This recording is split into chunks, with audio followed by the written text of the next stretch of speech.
Hello दोस्तों, स्वागत है आपका हमारे YouTube चैनल के अंदर। दोस्तों मैं हूँ अस्तित्व जैन और आज मैं आपको पढ़ाऊँगा अकाउंट्स के सभी चैप्टर्स। दोस्तों अकाउंट जो है वो आपके 11 कॉमर्स के अंदर एक नया सब्जेक्ट है जो आप पढ़ने वाले हो। देखो ये अकाउंट्स अगर आपने सीख लिया तो भाई आप अकाउंट्स के अंदर मास्टर बन जाने वाले हो, ये मेरी गारंटी है। ठीक है, तो इसको ध्यान से समझना, उसको ध्यान से पढ़ना भी। चलो आओ शुरू करते हैं। पहले ये समझो कि भाई अकाउंट्स होता क्या है। अकाउंट्स होता क्या है? अकाउंट्स को हम हिंदी में कहें तो उसका मतलब होता है खाता। अकाउंट्स का मतलब ये होता है कि भाई हिसाब किताब रखना। क्या होता है? हिसाब किताब रखना। ठीक है, मैं आपको पहले ये बताता हूँ कि अकाउंट्स आखिर होती क्या है। अकाउंट एक ऐसी बुक होती है कि जिसमें हम डेली के जो भी खर्चे या फिर इनकम को रिकॉर्ड करते हो, उसकी बुक को हम बोलते हैं अकाउंट। क्या बोलते हैं? अकाउंट। कि भाई हमारे पास से कितने के पैसे गए और कितने के पैसे आए, उसका हिसाब किताब रखने वाली बुक को हम बोलते हैं अकाउंट्स। आया समझ में? तो अब हम ये जानते हैं कि अकाउंटिंग किस तरह से होती है अकाउंट्स के अंदर। देखो अब हम समझते हैं फटाफट कि अकाउंट्स के अंदर भाई अकाउंटिंग किस तरह से होती है। देखो अकाउंटिंग भी एक ऐसा ही आर्ट कहलाता है कि जिसमें आप चीज़ों को रिकॉर्ड करते हो, क्लासिफाई करते हो और एनालिसिस करके उसे समराइज भी करते हो, उसे ही हम बोलते हैं अकाउंटिंग। चलो अब हम इसके आते हैं कुछ टर्मिनोलॉजीज पे। टर्मिनोलॉजीज आखिर होती क्या है? इसका मतलब होता है, टर्मिनोलॉजीज का मतलब होता है कि अकाउंट्स के अंदर जितने भी टर्म्स होते हैं वो आप इस चैप्टर के अंदर कवर करोगे। ठीक है, जो आपका पहला चैप्टर है उसके अंदर आपको जितने भी टर्म्स मिलेंगे वो सब आपके आगे के चैप्टर्स में आएंगे ही आएंगे। ये मैं आपको गारंटी के साथ कह सकता हूँ। तो चलिए शुरुआत करते हैं फटाफट से उसके टर्म्स के बारे में। दोस्तों इस वीडियो के अंदर हम सिर्फ पांच टर्म की और जो इसके बाकी के टर्म है वो हम आगे के वीडियोस में समझेंगे। ठीक है, तो इस वीडियो के लिए आप पांच टर्म के पहले समझो, क्योंकि अगर मैं आपको ये सब टर्म समझाता हूं तो ये वीडियो की लेंथ ज़्यादा हो सकती है, इसलिए मैं आपको शॉर्ट में समझाता हूँ। ठीक है, चलो आओ फटाफट। देखो ये है हमारे अकाउंट के टर्म्स। सबसे पहला है बिजनेस ट्रांजेक्शन। बिजनेस ट्रांजेक्शन का मतलब क्या होता है? बिजनेस ट्रांजेक्शन का मतलब क्या होता है? तो मतलब बिजनेस के अंदर जो भी आप लेन देन करते हो उसे ही हम बोलते हैं बिजनेस ट्रांजेक्शन। यानी गुड्स आपने सेल किया हो और उसके बदले में आपने कैश लिया हो तो वो आपका क्या है? बिजनेस ट्रांजेक्शन है। और हाँ, बिजनेस ट्रांजेक्शन जो भी होता है वो दो फॉर्म्स के अंदर होता है। पहला होता है कैश और दूसरा होता है क्रेडिट। ओके, तो कैश के अंदर क्या होता है कि आपने जो भी लेन देन की है वो कैश के अंदर की है, कैश लिया है। जैसे सपोज आप एक एग्जांपल लो। ठीक है, आपने श्याम को गुड्स बेचे।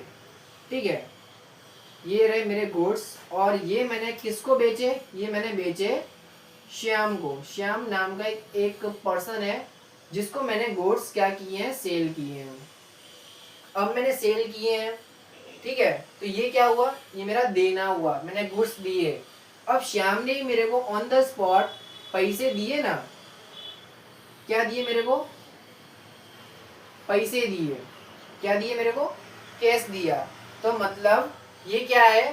कैश ट्रांजेक्शन है कि उसने मेरे को ऑन द स्पॉट पैसे दे दिए।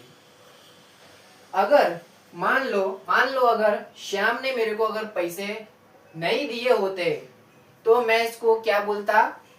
ये मेरा क्रेडिट ट्रांजेक्शन होता कि उसने मेरे से परचेज किया है पर उधार में, मेरे को अभी पैसा नहीं दिया है, मेरे को उसने बोला है कि मैं तेरे को 2-3 दिन में पैसे दे दूंगा।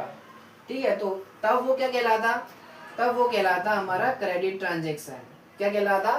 क्रेडिट ट्रांजेक्शन कहलाता। आया समझ में कि जब भी आप कोई भी लेन देन कर रहे हो, वो लेन देन जनरली दो तरह की हो सकती हैं, या तो फिर वो कैश के फॉर्म में हो या तो फिर वो क्रेडिट के फॉर्म में हो। ठीक है, और गुड्स का ही नहीं, आप कोई भी चीज का एग्जांपल इसमें ले सकते हो। ठीक है, सिर्फ अकेला गुड्स का नहीं। ठीक है, आया समझ में? तो ये था हमारा पहला टर्म जो कि है बिजनेस ट्रांजेक्शन। अब हम बढ़ते हैं दूसरे टर्म की ओर। दूसरा टर्म हमारा है इवेंट। दोस्तों, दूसरा टर्म हमारा है इवेंट। क्या है? इवेंट। इवेंट में क्या होता है? इवेंट भी जो होता है वो ट्रांजेक्शन से ही क्रिएट होता है। ठीक है, इवेंट हम उसे बोलते हैं कि जो हमारे ट्रांजेक्शन से सिचुएशन या फिर रिजल्ट बनता हो, यानी जो हमारे लेन देन से कोई भी परिणाम या तो फिर कोई भी स्थिति बनती हो, उसे ही हम बोलते हैं इवेंट। तो देखो, सपोज जैसे कि आपने वही वाला एग्जांपल मैं आपके सामने लेता हूँ, वही वाला। ये रहे गुड्स और ये मैंने सेल किया किसको? ये मैंने सेल किया श्याम को। ठीक है, ये मैंने क्या किया? सेल कर दिया। और श्याम ने मेरे को ऑन द स्पॉट 10,000 रुपए दे दिए गुड्स के। ठीक है, दे दिए। अब ये मेरी क्या हुई? ये मेरी हुई इनकम। ठीक है, अब मान लो उस टाइम कोई मेरे खर्चे आ गए, जैसे कि मेरे को वेज पे करना है, जैसे कि मेरे को वेज पे करना है। वेज वेज वेज मतलब क्या होता है? मजदूरी। किसी मजदूर को मेरे को मजदूरी पे करनी होती है ना? आपने उसे अगर काम करवाया है तो उसको आपको मजदूरी देनी पड़ेगी। ओके, तो मान लो मेरे उसकी मजदूरी हो रही थी 500 रुपए। ठीक है, बस उस दिन के अंदर मेरे को यही यही मेरे को खर्चा आया। ठीक है, तो आप क्या करोगे? आप अपनी इस इनकम में से ही उसको पैसे दोगे ना? हाँ, बिल्कुल देंगे हम। देखो, हाँ सुनना, ये आपके 10,000 है, उसमें से आपने 500 रुपए अपने वर्कर को दे दिए। ठीक है, तो आपके पास कितने बचे? आपके पास बचे 9,500 रुपए। तो ये आपका क्या हुआ? ये आपका हुआ रिजल्ट। और ये आपका क्या हुआ? ये आपका ट्रांजैक्शन कहलाया। क्यों? क्योंकि आपने गुड्स को जब सेल किया था तभी तो आपके पास 10,000 रुपए मिले थे ना। और फिर आपने क्या किया? फिर आपने किसी को पैसे दिए, तो वो भी क्या है? एक ट्रांजैक्शन है कि नहीं है? और उससे क्या क्या आपको मिला? वो आपका रिजल्ट कहलाता है, वही आपका कहलाता है इवेंट। आया समझ में? देखो, मैं आपको इवेंट जो है वो मैं आपको शॉर्ट में समझा देता हूँ। इवेंट जो भी होता है वो जनरली इंसिडेंट को बता रहा होता है कि भाई हुआ क्या और उसका परिणाम क्या निकला, वो होता है इवेंट। आया समझ में? इंसिडेंट्स को बताने का काम होता है इवेंट में कि भाई आखिर हुआ क्या। भाई मेरे को 500 रुपए पे करने थे। ठीक है, मैंने पहले सेल किए थे 10,000 गुड्स और उसने मेरे को ऑन द स्पॉट पैसे दिए, पर मेरे को 500 रुपए वेज पे करना है उस वक्त। ठीक है, तो अब मेरे पास कितने पैसे बचे? वो मेरा प्रॉफिट कहलाया, मतलब वो मेरा रिजल्ट कहलाया। तो वही होता है हमारा रिजल्ट। तो चलो आओ अब बढ़ते हैं हमारे थर्ड टर्म की ओर फटाफट। दोस्तों, हमारा थर्ड टर्म है कैपिटल। कैपिटल का मतलब क्या होता है? देखो समझो, कैपिटल का मतलब होता है कि जो भी अमाउंट ओनर अपने घर से लाता हो बिजनेस के अंदर, बिजनेस को चलाने के लिए, वो अमाउंट हमारे कहलाती है कैपिटल। क्या कहलाती है? कैपिटल। कैपिटल जो होता है वो जनरली ओनर जो है वो दो तरीकों से ला सकता है। पहला तरीका होता है वो कैश के फॉर्म में लाए, दूसरा तरीका वो एसेट के फॉर्म में लाए। देख लो, ये वर्ड भी आपके लिए एक नया है। कौन सा वर्ड? एसेट। क्या है? एसेट। देखो, एसेट आखिर होता क्या है? देखो, मैं आपको समझाऊं। एसेट का मतलब होता है हिंदी में संपत्ति। क्या होती है? संपत्ति। संपत्ति का मतलब क्या कि जो आपकी प्रॉपर्टी है, जो आपकी प्रॉपर्टी है, ठीक है, उस पे किसी और का अधिकार नहीं है। आया समझ में? उन्हीं को हम बोलते हैं एसेट।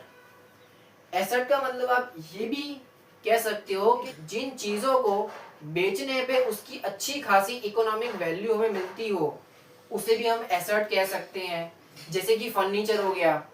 फर्नीचर को आप क्या करते हो? बेचते हो, तो उसको बेचने पे आपको अच्छे खासे पैसे मिलते हैं कि नहीं मिलते हैं? बिल्कुल मिलते हैं, है ना?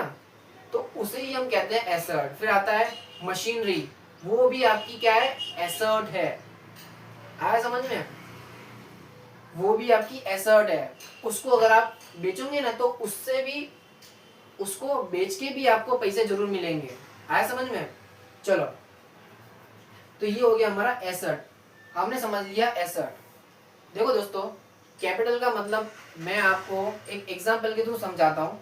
सपोज देखो, कैपिटल का मतलब क्या होता है, एक एग्जांपल के थ्रू समझो। आप हो श्याम, ठीक है, ये रहे आप श्याम। आप श्याम हो। आप कौन हो? अभी एक पर्सन हो, साधारण पर्सन हो। आप सोच रहे हो कि मैं भाई बिजनेस चालू करूं। क्या करूं मैं? बिजनेस चालू करूं। और वो कोई भी चीज का हो सकता है बिजनेस, है ना? बिजनेस जो होता है वो कोई भी चीजों का हो सकता है।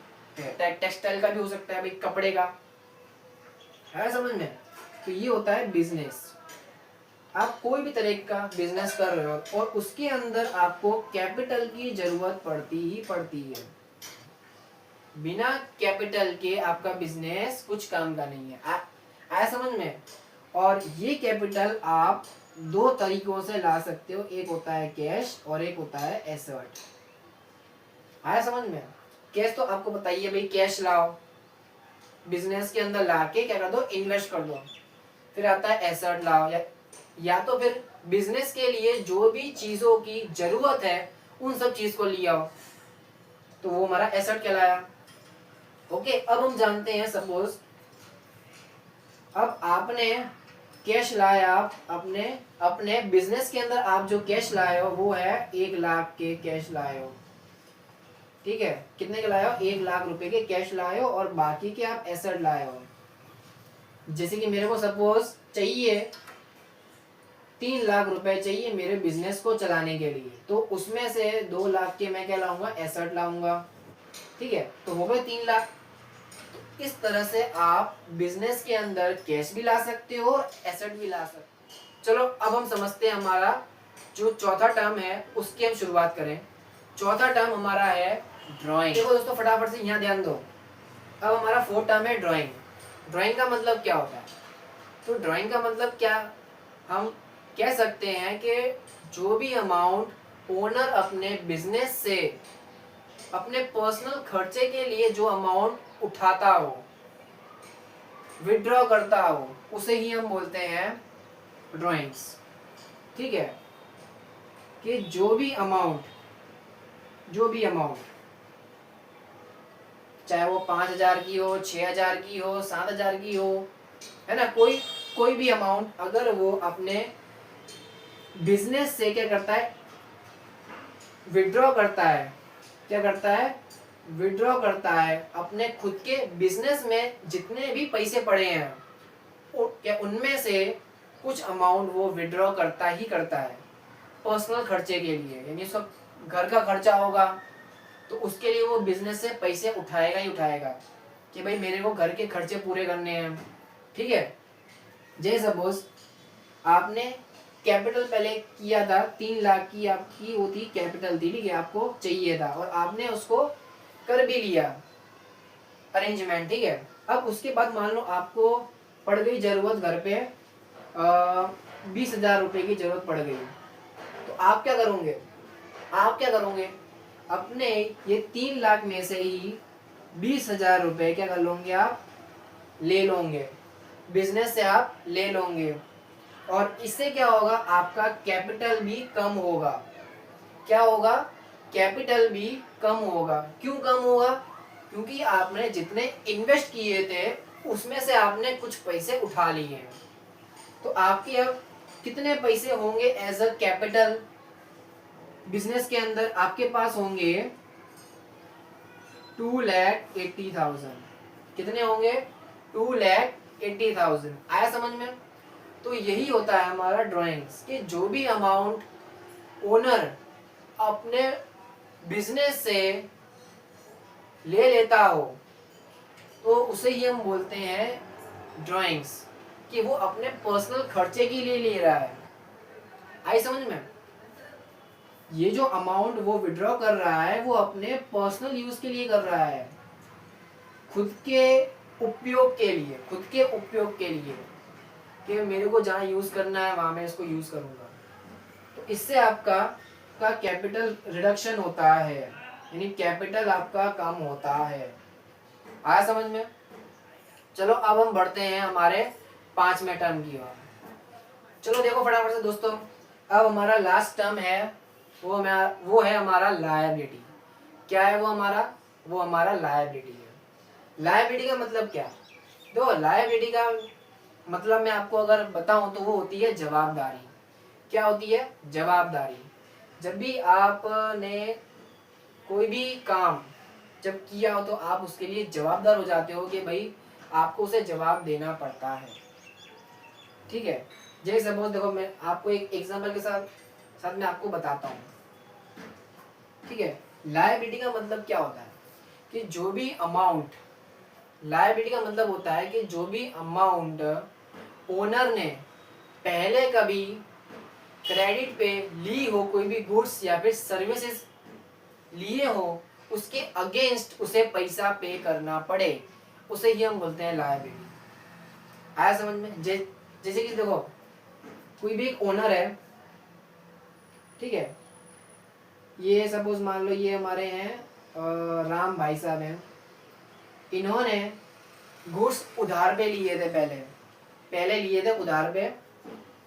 ठीक है, इनको पैसे पे करने हैं 10,000 रुपए उस गुड्स के उस मालिक को। अब मालिक कौन है? मालिक हम मान लेते हैं, चलो ये हमारे हैं श्याम। ठीक है, इनको 10,000 रुपए पे करने हैं कि पहले इनने 10,000 गुड्स श्याम जी से लिए थे, राम को पे करने हैं श्याम को 10,000 रुपए। अब ये भाई क्या है? पेंडिंग है। तो भाई ये जो पैसे हैं वो इसको पे करना वो उसकी जवाबदारी कहलाई, कि वो उसको पे करने ही करने हैं, वो उससे बच नहीं सकता। आए समझ में? तो ये होती है लायबिलिटी, कि वो अमाउंट आपको पे करनी ही करनी है। दूसरा एग्जांपल लेते हैं, वो है आपका बैंक का लोन। ठीक है, ये रही बैंक हमारी और ये रहे आप। ठीक है, आप जाते होंगे बैंक में कि भाई मेरे को लोन दे दो, मेरे को अपना बिजनेस लोन चाहिए या फिर होम लोन चाहिए या फिर कार के ऊपर लोन चाहिए, है ना? आया समझ में? तो आप बैंक में तो जाते ही होंगे, जाते हो कि नहीं जाते हो लोन लेने के लिए? बिल्कुल जाते हैं भाई साहब। तो लोन हम मांगते हैं बैंक से और बैंक हमें लोन देती है, पर उसके बदले में वो आपसे सिक्योरिटी मांगती है कि जिसकी प्राइस उस एसेट जो भी आप बाय करने जा रहे हो उससे ज्यादा होनी चाहिए। ठीक है, ऐसी सिक्योरिटी वो आपसे मांगती ही मांगती है। ठीक है, और आपसे कुछ ना कुछ रेट ऑफ इंटरेस्ट चार्ज करने को बोलती है कि वो आपको बैंक को पे करना जरूर पड़ता है। वो इंटरेस्ट आपको बैंक को पे करना पड़ता है, वो मैंडेटरी है, वो कंपलसरी है। तो वो आपकी क्या कहलाई? लायबिलिटी कहलाई, मतलब जवाबदारी, कि वो आपको बैंक को पे करनी ही है, आप उससे बच नहीं सकते।